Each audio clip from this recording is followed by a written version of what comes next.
Thank you, Joanne. Thank you for coming out, and thanks to the Churchill Meadows Residents Association for putting this together.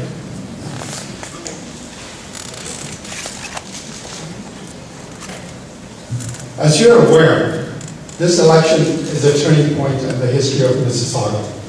This year, we all got a 2% tax increase. It was supposed to be 6%. Of course, in the election year, it was brought down to 2%.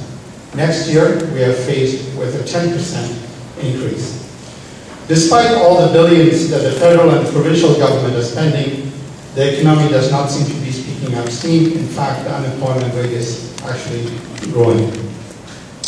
As a city, we have to fight to keep the businesses in our city. We have to ensure that the people of Mississauga are taken care of. Mayoral elections over the years have not brought forward issues. This year, I'm bringing forward issues to your attention for your vote. 22% of the children in Peel live below the poverty line. That is, for every 5 friends your children have, one of them is having to do without. In your class of 30 for your children, that is 6 children that are going hungry. And this is something that did not develop yesterday. It's been a growing problem. Fair Share for Peel identifies that since 1988, we've been in a deficit situation for human services in Peel. Currently, for this year, the projected deficit is about $300 million. That's a lot. That's something that all our politicians should have done something about. Not now. If they're telling you they're going to do it now, where have they been for the last 20 years? The average household in Mississauga has at least 2 cars. Getting from one end of town to another is a nightmare.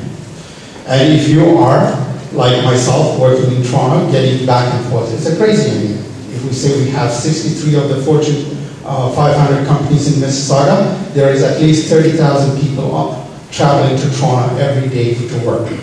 Since my time is up, there's a lot of issues. I would like you to come by and visit my table and get more information. I'll leave you with one thought. There are 17 of us running. There are 6 that didn't even bother to show up. There are others that have one issue candidate. One that's waiting, saying that the mayor won't be able to take office, so he's on standby. There's another one that's saying, I want immigrants out of Mississauga because that'll reduce traffic congestion.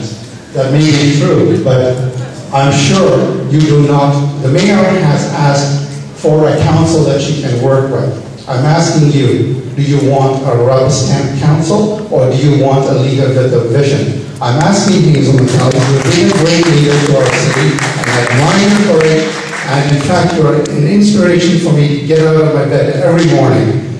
I ask you, please, put forward your platforms so we can ask. I want you to campaign for this election. The people of Mississauga need to know what's in store for them over the next 4 years. Thank you. Yes.